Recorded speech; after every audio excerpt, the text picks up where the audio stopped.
found Amara at dawn, kneeling by the forbidden stream with both hands submerged in water that glowed like crushed moonlight. Her eyes were open, but seeing something none of us could witness. She was alive, but transformed. The oldest elder, Mama Nkiruka, touched her shoulder and whispered one word that made the entire village fall silent. Chosen. When I tell you what Amara saw in those forbidden waters after darkness fell, you'll understand why some taboos aren't meant to imprison us. They're meant to protect what's sacred from those who aren't ready.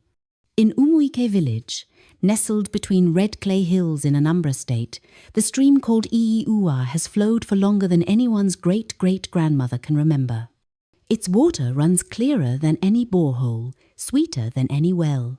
Women fetch it every morning, children splash at its edges every afternoon, and fishermen set traps where it widens near the ancient Iroko tree. But when the sun touches the western hills, and shadows stretch across the water like grasping fingers, everyone knows you walk away, you don't look back, and you never, ever return before dawn. The rule is absolute, non-negotiable, unquestioned, until Amara questioned it. But I'm getting ahead of myself. Let me tell you first about the day young Obioma forgot his father's machete by the stream at dusk.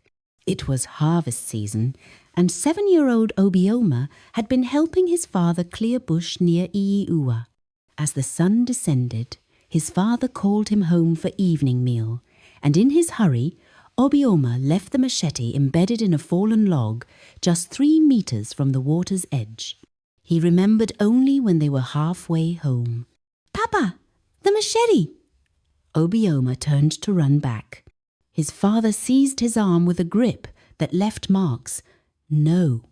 "But Papa, it will rust. It's your best." "I said no."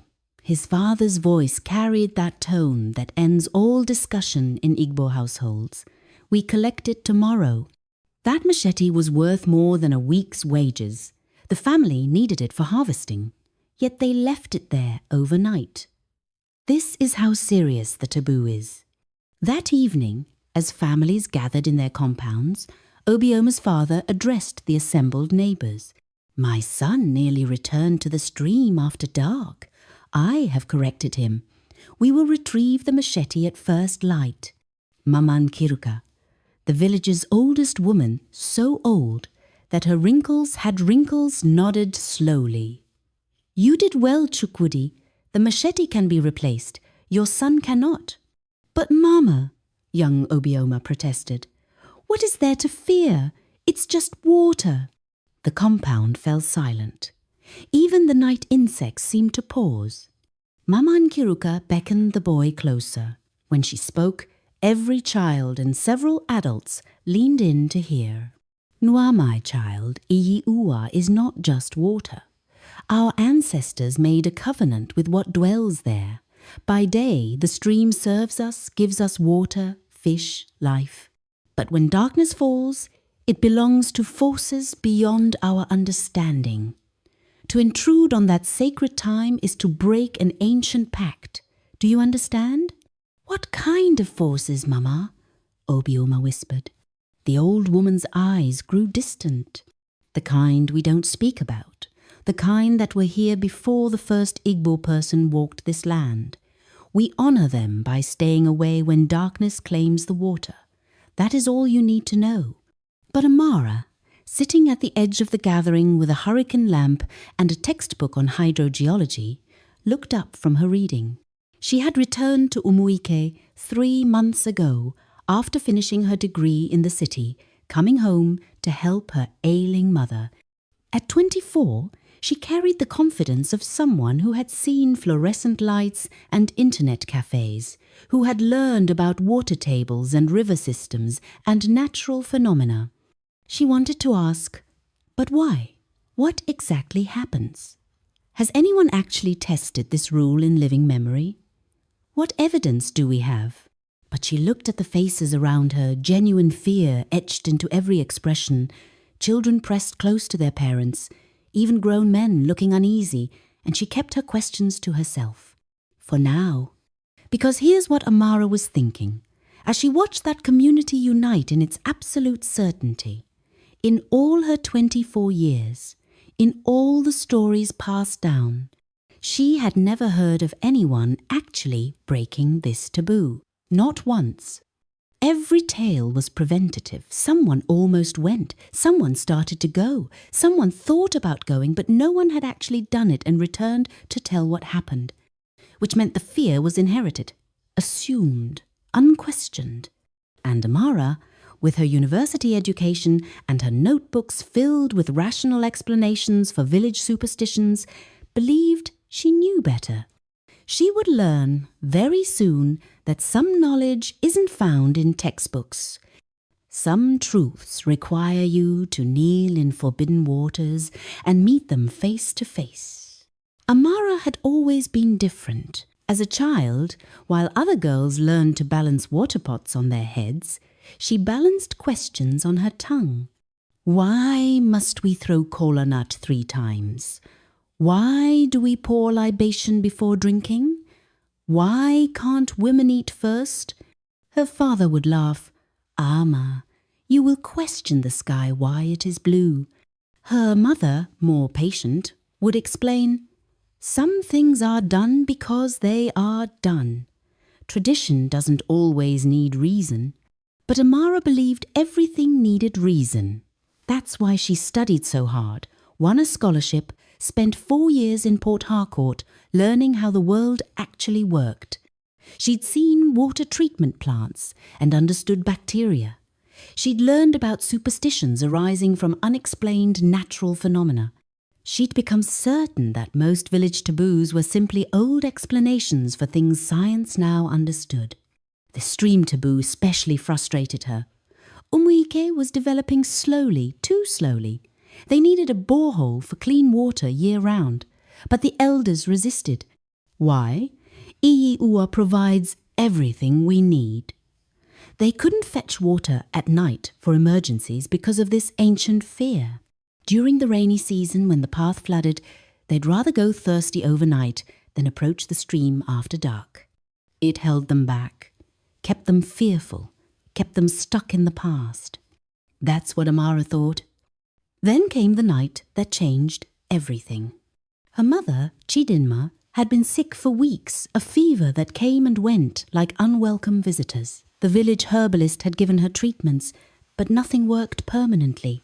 Amara had been begging her parents to let her take Mama to the general hospital in town, but her father refused to spend money when the fever will break on its own. On this particular evening, Mama's fever spiked dangerously. She was burning hot, delirious, calling out names of relatives long dead. Amara needed to cool her down immediately. She soaked cloths in their stored water, but the clay pot was nearly empty, and what remained was tepid, almost warm. "Papa, I need cool water, fresh water from the stream." Her father, Ikenna, looked up from where he sat fanning his wife. "It's past sunset, Amara. You know this." "It's barely past sunset. There's still light." "No, but Mama is burning. She needs." "In the morning, first light. We will fetch water then." Amara stared at him, at her mother, whose skin felt like heated clay, at her father, whose face showed genuine fear at the thought of breaking the taboo, more fear than he showed for his wife's fever.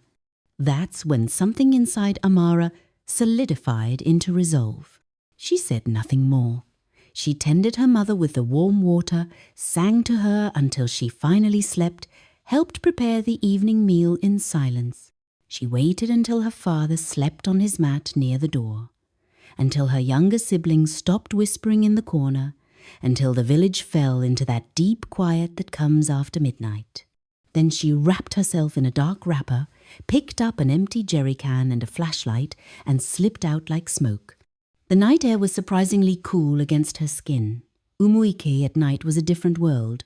Compounds were dark except for occasional kerosene lamps. Dogs barked at shadows. Night birds called warnings. Amara had walked this path to the stream 1,000 times by day, in darkness, It felt new, unfamiliar. Her flashlight beam seemed too small against the vast darkness pressing in from all sides. Her heart was racing, not from fear, she told herself, but from adrenaline, from defiance, from the thrill of finally doing what no one dared. She was educated. She was rational.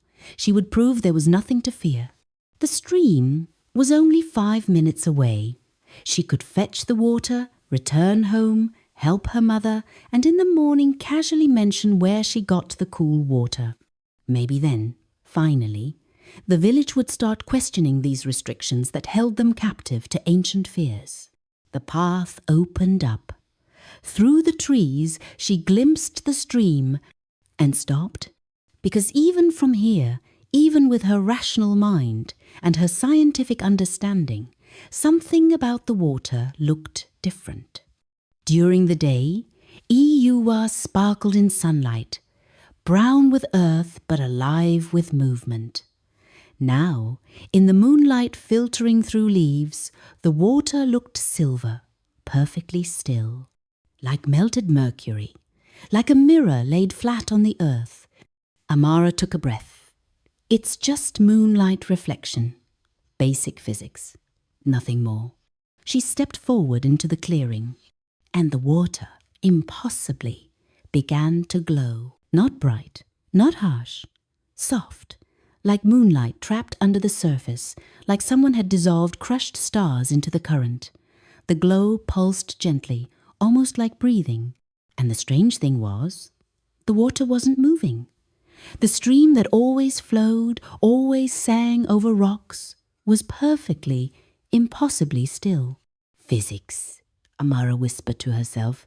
There's a rational explanation. Phosphorescence, mineral content, something. But her hands were shaking as she knelt at the edge with her jerry can. The bank felt different under her feet. During the day, this spot was muddy, soft, familiar. Now it felt solid, almost warm, vibrating with a frequency she felt in her bones more than heard with her ears. The air smelled different too, not the usual earth and water smell, but something sweeter, like incense, like flowers that bloomed only at night, like memory itself had a scent. She dipped the jerrycan into the water. The moment it touched the surface, the glow intensified, and Amara saw, not with her eyes exactly, with something deeper, something she didn't know she possessed.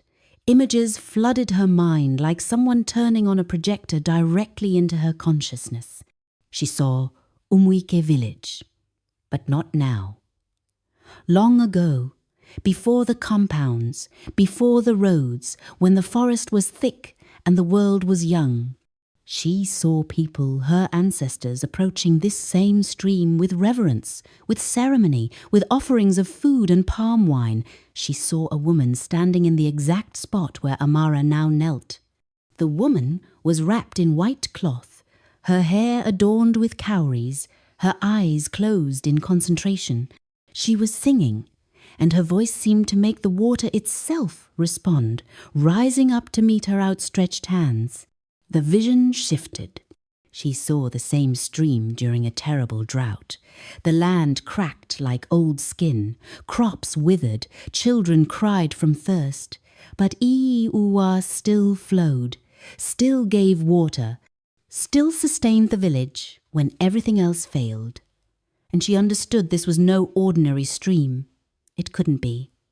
Natural water sources dried up in droughts, but this one never had, never would. Because something lived here, something ancient, something that had chosen long ago to sustain the village in exchange for respect. Another vision. She saw someone, a man, young and foolish, approaching the stream at night decades ago. Not with reverence like the woman, but with disrespect, with drunkenness, with a full bladder that he emptied into the sacred water. She saw the water turn dark, saw the man stumble backward, saw sickness take him within 3 days. Not as punishment, she somehow understood, but as consequence. The sacred doesn't tolerate desecration. The vision stopped. The water's glow softened, and Amara realized she was no longer alone. There was a presence in the water, not malevolent, not even frightening exactly, but vast, ancient, aware, and it was looking at her. You came. The voice didn't sound in her ears. It resonated in her chest, in her blood, in the marrow of her bones. Female, timeless, carrying the weight of centuries. After all this time, someone finally came seeking truth rather than violating boundaries. Amara tried to speak. Her mouth wouldn't work. Her entire body was frozen, not paralyzed, but held gently, the way a mother holds a child still to examine a wound. They fear me now, the voice continued, and there was sadness in it. Once they understood. Once they came to me with questions, with troubles, with prayers, and I answered. I was the village's grandmother, its protector, its conscience. But memory fades. Understanding becomes rule. Rule becomes fear. And fear, the presence sighed, and the water rippled with it. Fear is the death of relationship. Amara felt her voice return. What? What are you? I am what I have always been, the keeper of this water, the memory of your ancestors, the guardian of the covenant they made with me long before their children's children forgot why.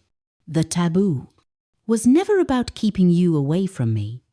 It was about keeping the careless from disturbing sacred time.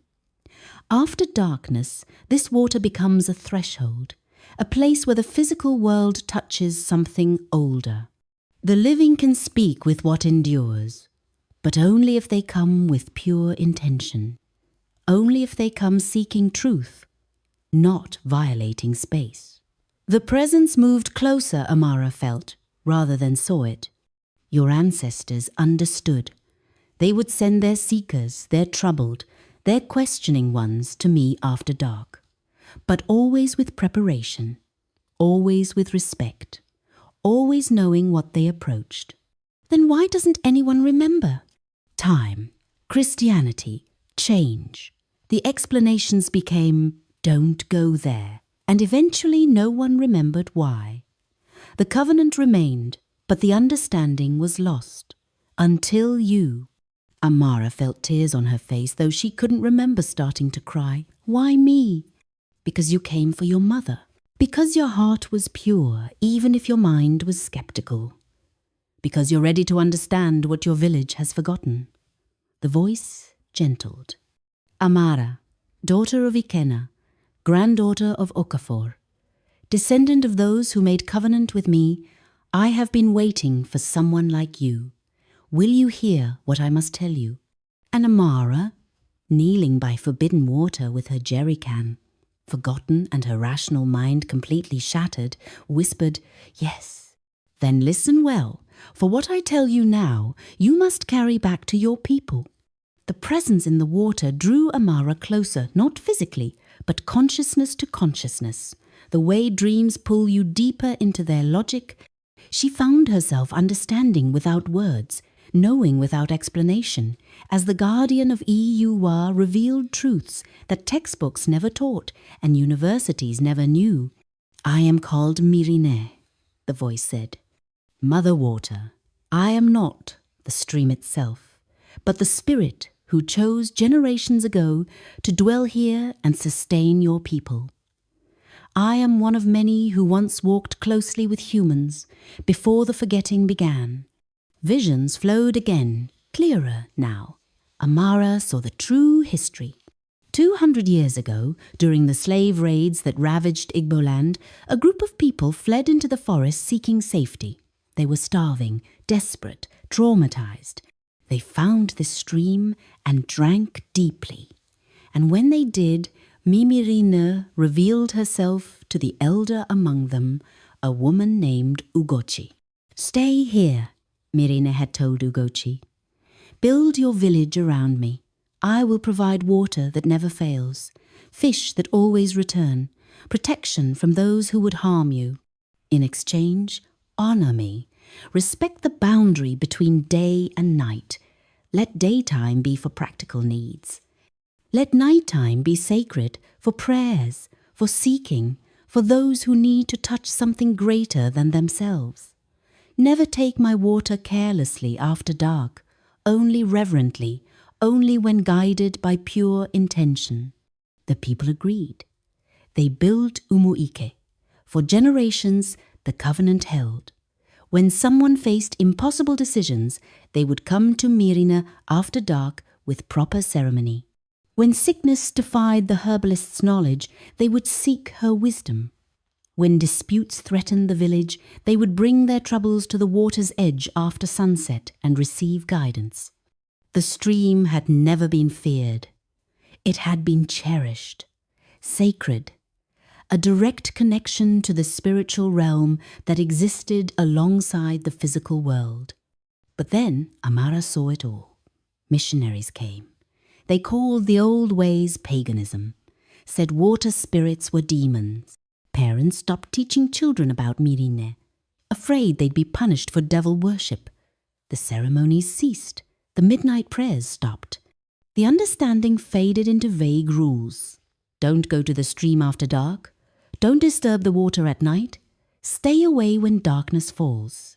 The taboo remained, but divorced from its context, it became fear-based, a restriction instead of a relationship. I stayed. Mirine's voice was heavy with grief.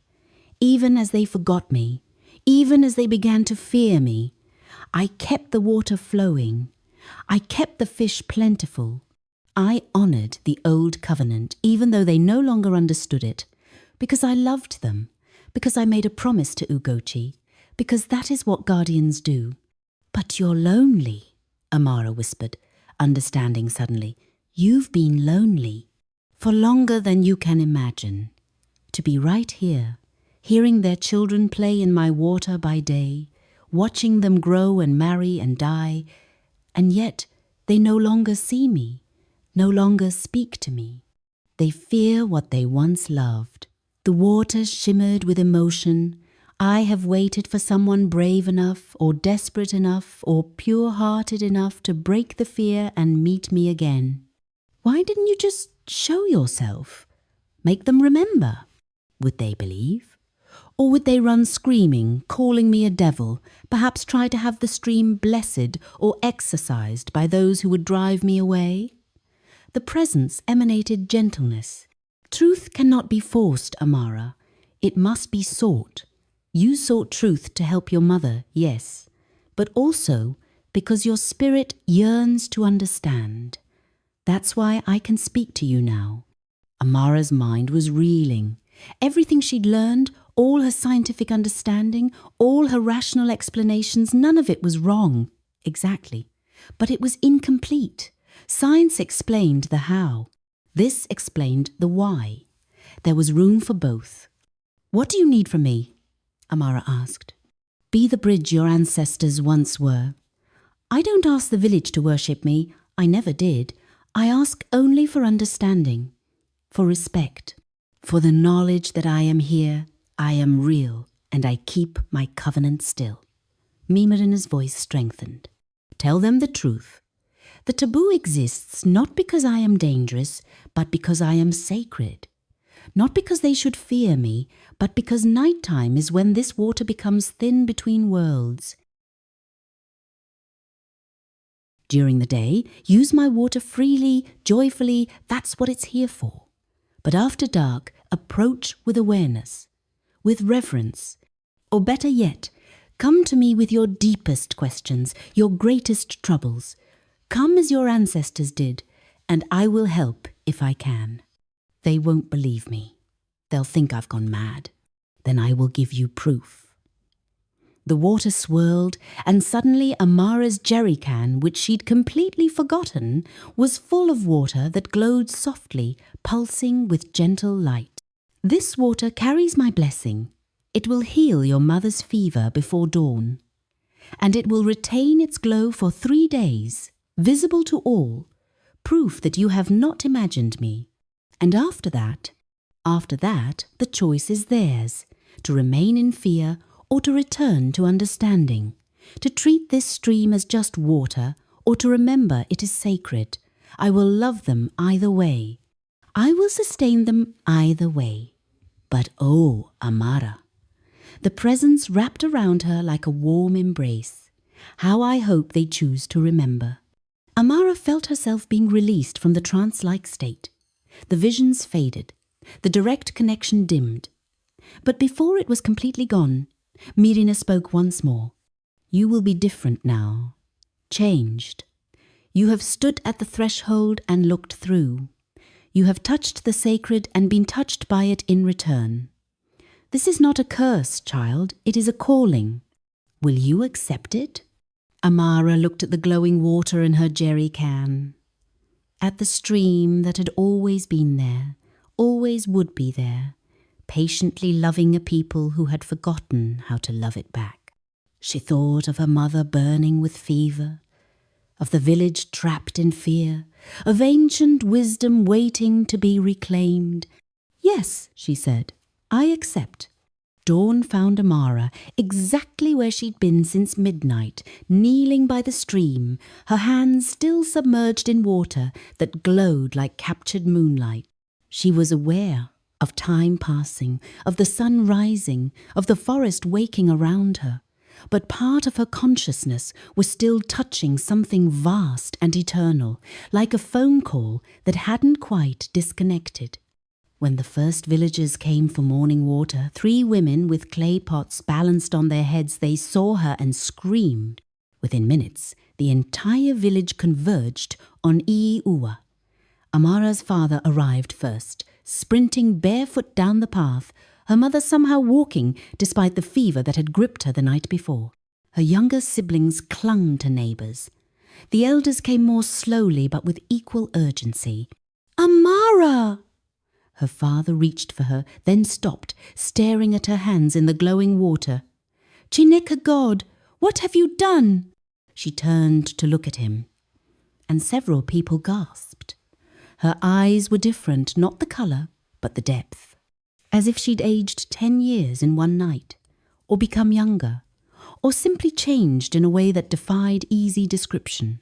Papa! Her voice was calm, deeper somehow. I went to fetch water for Mama's fever. You broke the taboo. This from Chief Okonkwo, the village head, his face twisted between anger and terror. You foolish girl! Do you know what? I know exactly what I've done. Amara slowly withdrew her hands from the water. They glowed faintly, the light clinging to her skin like luminous oil before fading. She picked up the jerry can. The water inside still pulsed with gentle light, clearly visible even in dawn's brightness. And I know exactly what I met. Silence fell, the kind of silence that presses on your ears, that makes you aware of your own heartbeat. Mama Nkiruka pushed through the crowd, moving with surprising speed for her age. She approached Amara, stared at her for a long moment, then at the glowing water, then back at Amara's changed eyes. Mirine, the old woman whispered. You met Mirine. A ripple of shock went through the crowd. Several people made the sign of the cross. Others stepped backward. You know that name, Mama? Amara asked gently. My grandmother's grandmother spoke it. Once, I was very small. Mama Nkiruka's ancient eyes filled with tears. She said we had forgotten something important, something sacred, but she died before she could explain, and I was too young to understand. The name stayed with me all these years, but not the meaning. Amara stood, holding the jerry can of glowing water. Then let me tell you all what she wanted you to remember. And there, by the stream, as the sun rose fully, Amara spoke. She told them everything about Ugochi and the covenant, about the slave raids and the promise of protection, about how the stream wasn't cursed or haunted, but blessed and inhabited by a guardian who loved them still. She explained why the taboo existed, not to keep them from the water, but to protect sacred time, to maintain the boundary between practical use and spiritual purpose. Mirine never wanted your fear, Amara said, her voice carrying to every listener. She wanted your understanding. She has kept water flowing through every drought, has sustained Umuike through generations, has honoured a covenant you forgot even while she remembered. The taboo was wisdom, not superstition.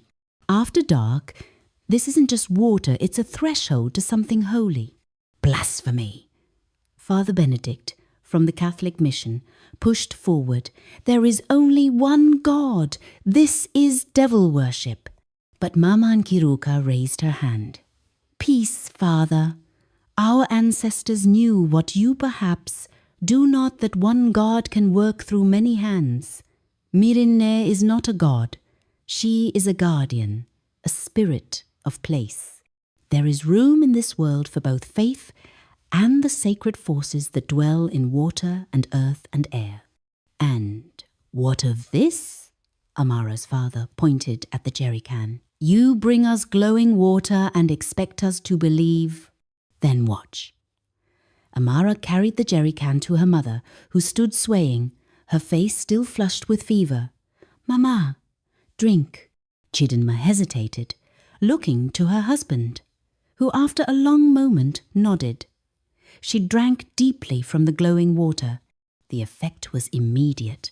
The flush drained from her face like water running out. Her eyes cleared. She straightened, taking a deep breath as if surfacing from underwater. The fever! She touched her forehead in wonder. It's gone. Completely gone. The crowd murmured, pressing closer. The water in the jerrycan still glowed, unchanging, impossible to deny or explain away. It will glow for 3 days, Amara said. Proof that what I experienced was real. After that, the light will fade, but Mirine's presence will remain, as it always has, as it always will. Chief Okonkwo stepped forward, his expression struggling between skepticism and awe. You ask us to believe that the taboo we've feared for generations isn't about danger, but about respect? I ask you to remember what your ancestors knew. Fear has its place. It keeps the careless away, prevents desecration. But understanding is better than fear. Respect is better than terror. Amara looked at each elder in turn. Mirine is not our enemy. She never was. She's our grandmother, our protector, our covenant keeper, and she's been waiting patiently for us to remember. The sun was fully risen now, warming the crowd. The stream flowed as it always had, though now they all looked at it differently, not just water, but something more, something sacred that had been there all along, loving them through their forgetting. So what do we do now? Someone called from the back. Amara looked at the stream, at the village, at the glowing water that proved the impossible was real. We choose. Fear or understanding, forgetting or remembering. The covenant still stands either way, but Mirine hopes, we all should hope that we choose to understand. Mama Nkiruka knelt by the stream, tears running down her weathered face. Miriene, she whispered to the water, forgive us. We forgot you, but you never forgot us.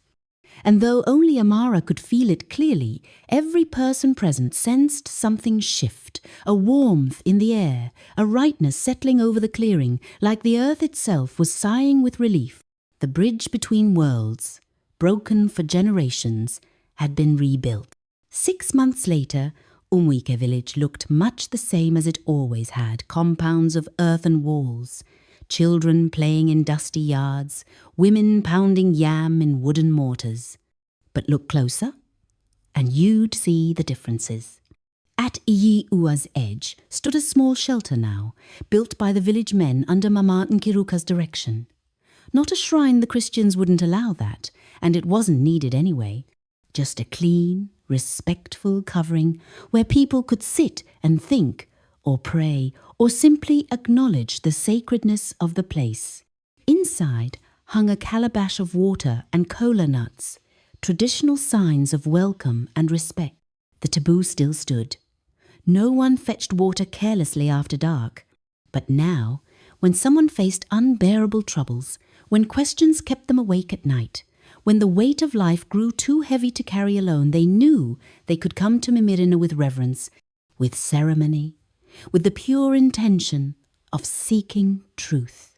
And sometimes, though not always, the water would glow in response. Guidance would come. Answers would surface from depths unknown. As for Amara, the price she paid for her defiance wasn't death or madness or curse, as the old stories might have suggested. But there was a price, nonetheless. She was changed, marked, between worlds in a way that never fully reversed. She could sense Mirina's presence always, a constant gentle pressure at the back of her consciousness. She knew when the water needed tending, when someone approached with ill intent, when the boundary between day and night grew thin. She'd become what her ancestors called an ezemiri, a bridge keeper, a translator between the physical and spiritual, the one who maintained the relationship between village and guardian. It wasn't always easy. Some nights, she woke from dreams that weren't entirely her own, visions of the stream's long memory flooding her sleeping mind. Sometimes she felt ancient beyond her years, carrying wisdom that sat heavy on young shoulders. She'd turned down a job offer in Lagos, knowing she couldn't leave Umuike now. This was her post, her calling, her responsibility. But it was also her gift. Her mother's fever never returned. The herbalist consulted Amara now when treatments failed, and together they helped people in ways neither could alone, one with plant knowledge, one with spirit wisdom. The village's harvest was unusually abundant that year, the stream's blessing extending to the farms it fed. Even the skeptics had to admit something had shifted, something had healed. Father Benedict eventually made his peace with it. Perhaps, he told his congregation one Sunday, God's love flows through many channels. The stream is one of them. It wasn't quite the old understanding, but it was progress. On this particular evening, 6 months after the night that changed everything, Amara sat by the stream teaching a group of children the true history. They listened with wide eyes as she explained about Ugochi, about the covenant, about why respect mattered more than fear. But Teacher Amara, asked 8-year-old Chioma, what if we have questions? Can we come here at night like you did? Amara smiled. When you're older, when you understand the weight of it, yes, but never alone, never without preparation, and never carelessly. This isn't a place for games or testing. It's sacred ground.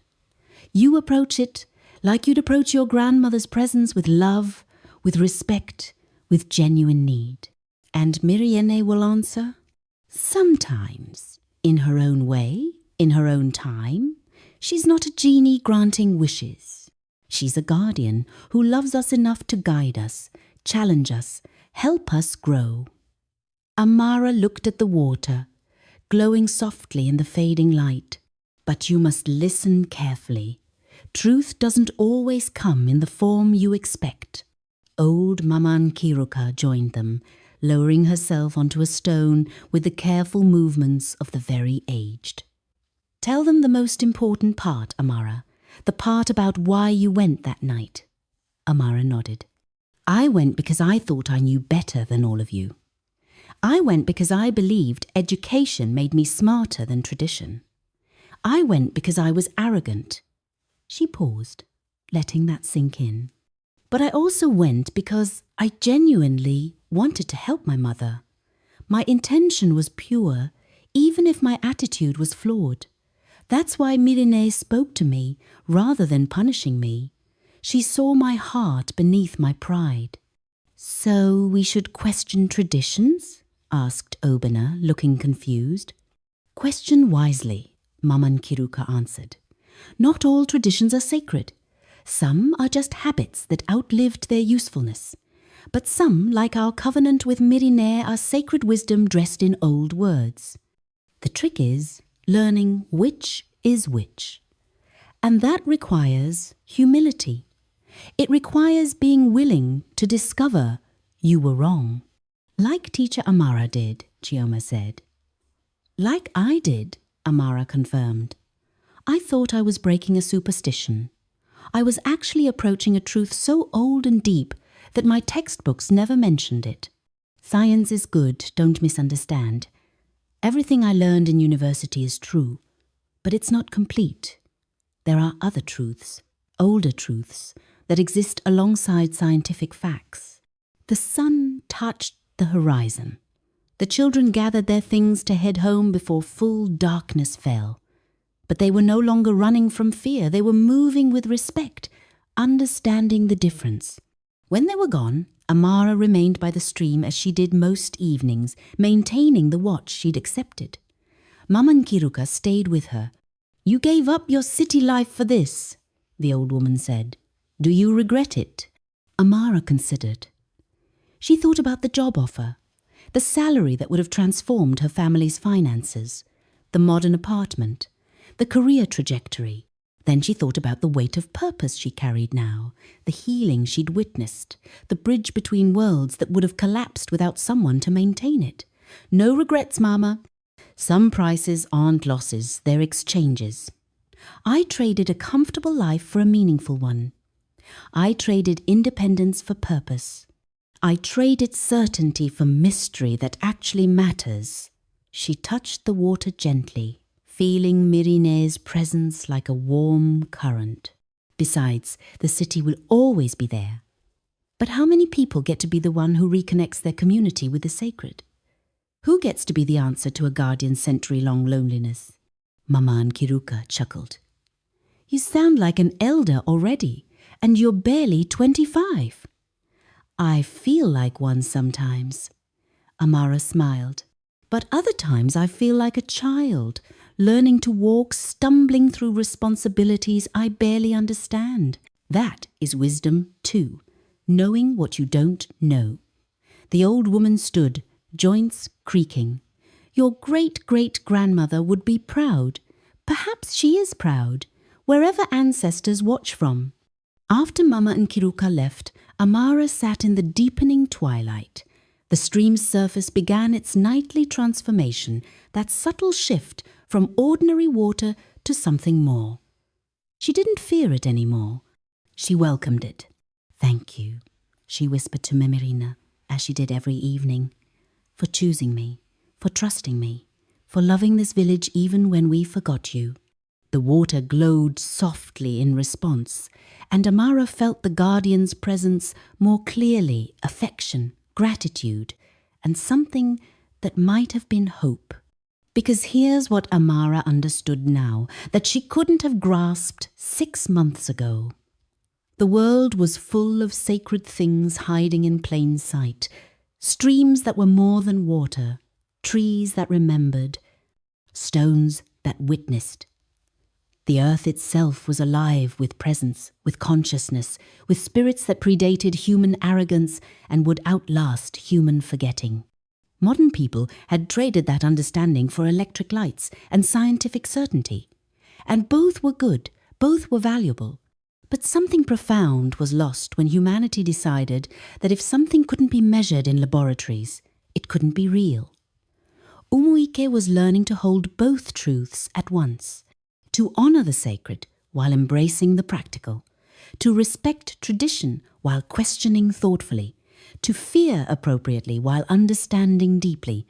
It wasn't perfect. There were still debates, still skeptics, still tensions between the old and new, but the village was healing, the bridge was holding, and Amara stood in the middle, neither fully traditional nor fully modern, but something new, an integration of both worlds.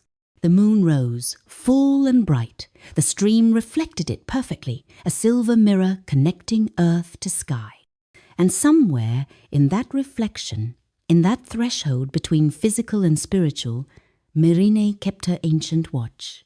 The village slept safely, the water flowed purely, the covenant endured, and Amara, the girl who dared to fetch stream water after dark, had become the woman who taught her people that some taboos exist not to imprison us, but to protect what's sacred from our carelessness. That rules without understanding become chains, but understanding with respect becomes freedom. That questioning traditions is sometimes necessary, but so is discovering that some traditions carry truths too deep for simple dismissal. She had paid the price of transformation, of responsibility, of standing between worlds, and she had gained a purpose worth more than any city salary could buy. And so Umuike learned what the modern world had forgotten, that some taboos exist not to enslave us, but to protect sacred things from our carelessness. Amara's defiance was born not from disrespect, but from a desperate heart seeking truth, and truth responds to pure intention, even when wrapped in skepticism. The elders teach us now: question wisely, but respect deeply. Not all restrictions are oppression. Some are guardians standing watch over thresholds we've forgotten how to see. Education is good, but it's incomplete without wisdom. Science explains the how, but the sacred explains the why. Our grandmothers knew things our textbooks never mention. They understood that the world breathes with presence, that water can carry consciousness, that respect for mystery is not the same as ignorant fear. The stream still flows, the taboo still stands, but now the village knows. They don't fear what dwells in the water. They honor the guardian who has loved them through generations of forgetting. Mirine waits still, patient, eternal, ready to speak to any who approach with humble hearts and genuine need. Some prices are not punishments but callings. Some rules are not chains but covenants. And some truths can only be found by those brave enough to kneel in forbidden waters and ask, "What have we forgotten?" The answer is always there, flowing clear and constant, waiting for someone willing to listen.